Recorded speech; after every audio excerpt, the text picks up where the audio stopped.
Hello, my name is Paula Muldoon and I'm the leader of the Cambridge Philharmonic, and welcome to Season 2 of Desk Notes. Today I'm going to be talking about the first movement of Mozart's Piano Concerto in A major K488. So I'm going to start by playing some of the exposition for you.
Right, thank you very much. So let's take that down, take it apart a little bit and see what's going on. So going back to the very beginning, we've got this phrase here.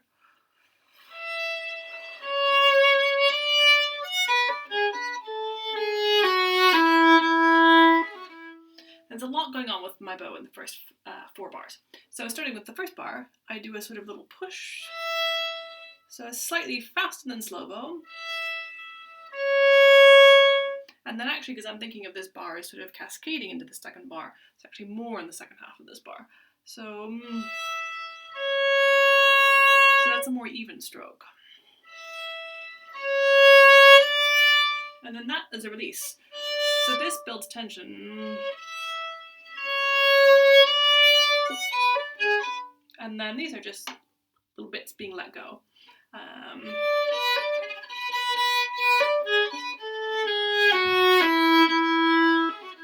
And then again, this is bringing tension toward the 4th bar.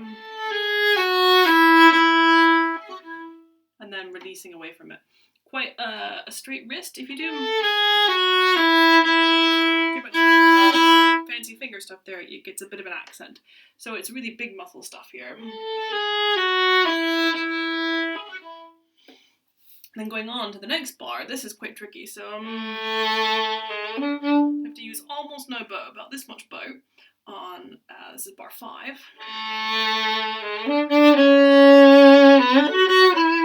And all the bow on bar 6. And if anything, a little bit of an accelerando toward the end of bar 6. So and then you've got a bit of time to do that scale up. So back on the violin, that's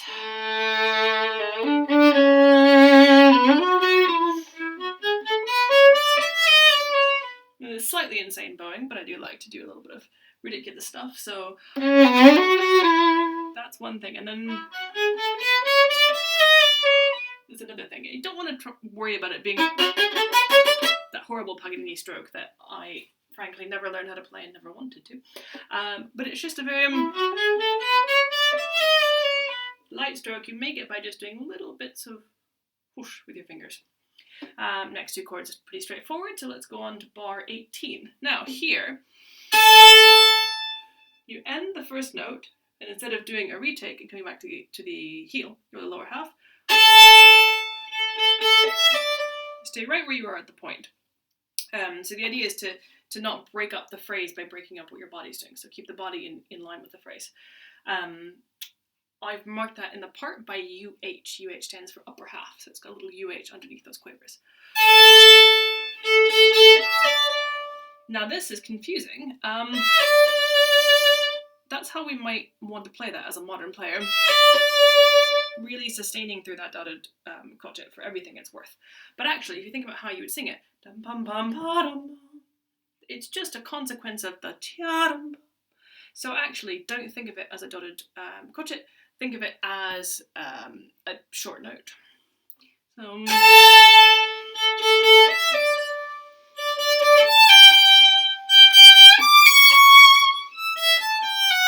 So each one builds until the last one, which is less. And then here, more sustained. So not, but,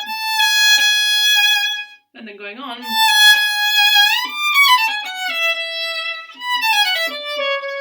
You have to be very careful with these ones that you don't rush through the semiquavers. They have to be imagine each one has got its own consonant on it. So,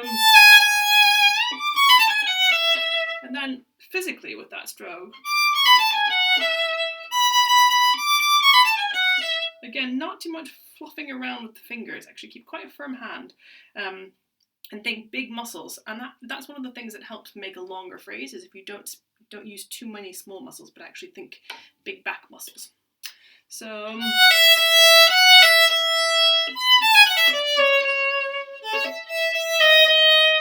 and then this is more,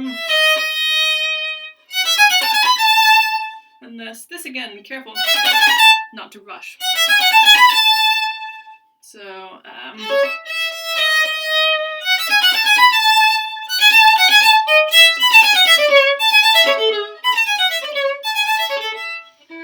musically, doing a little diminuendo there, you could go the other way, and getting a little bit more off the string.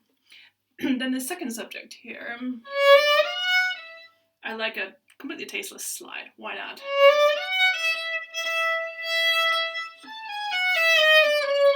So it's important to know we've got, that's one thing, and then it's just a link into the next thing. So you can show that with the bow. So you almost stop the bow, not quite.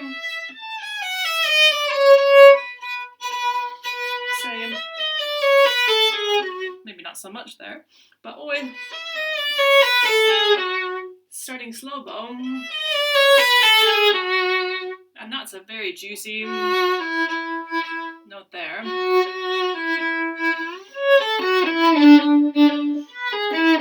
And even though these four quavers at the second half of 35 are all slurred together, actually what I'm doing is almost completely stopping the bow. Same in the next bar.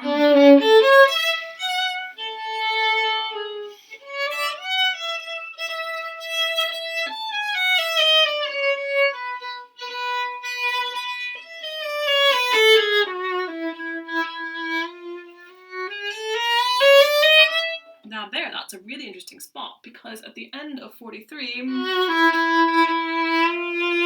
got this very chromatic, very exciting E sharp.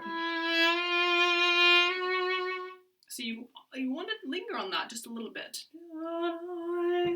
Like changing a corner or opening a door, there's a little bit of time, but then you immediately go in 44.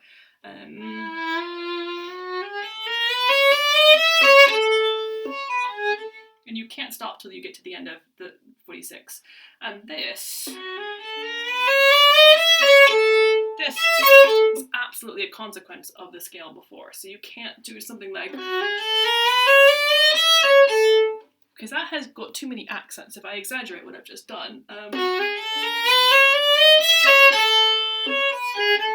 Whereas what we want is no accents on 44.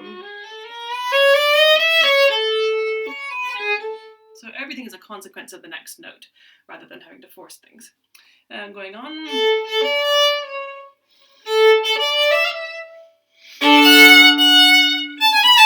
Same thing here.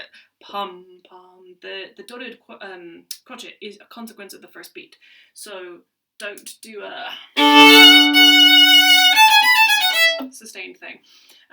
Full disclosure, by the way, this is hard for me too, and what I'm seeing as I'm playing this now, especially I'm playing it on the video and as I've been practicing it without the video, is I tend to clench here.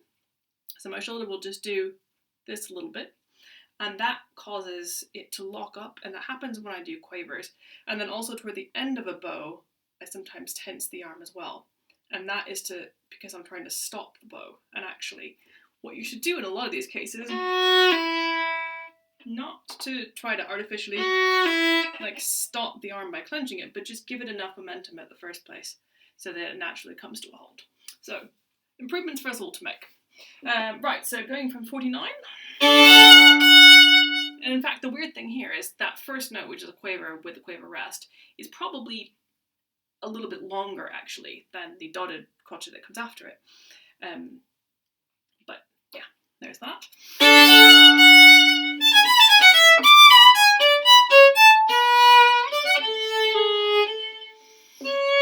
And that chord there is what the Americans call a deceptive cadence, and I think the British call it an interruptive cadence. Very rude British people with your interruptings. Right, so where were we? Yep, so let's go up in the same spot, so 49.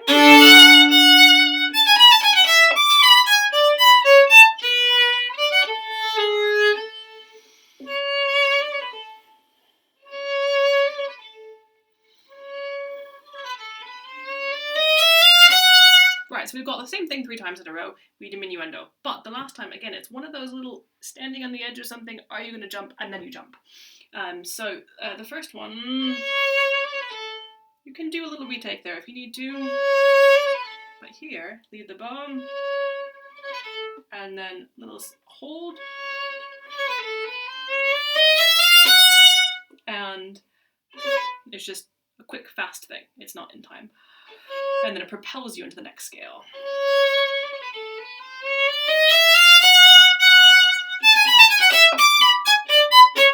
And then we've heard this little tune quite a few times, so let's play it in the lower half and off this time.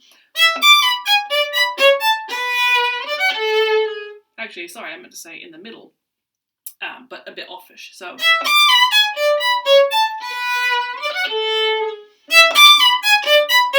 This time, let's play it at the heel, maybe not quite as scratchy as that, but at the heel off, and then this time on, so it's always different. And this again is another tricky one, because the temptation, and I'm doing this myself, the temptation is to sustain it, or to try to stop it artificially. So you've got to work out how to give it just the right amount of connection. I think actually it might lie in the time. If you try to jump into that, you're just not going to have time to set your body properly.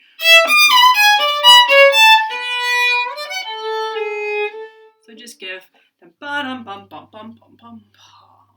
Just a little bit of time to sink into that.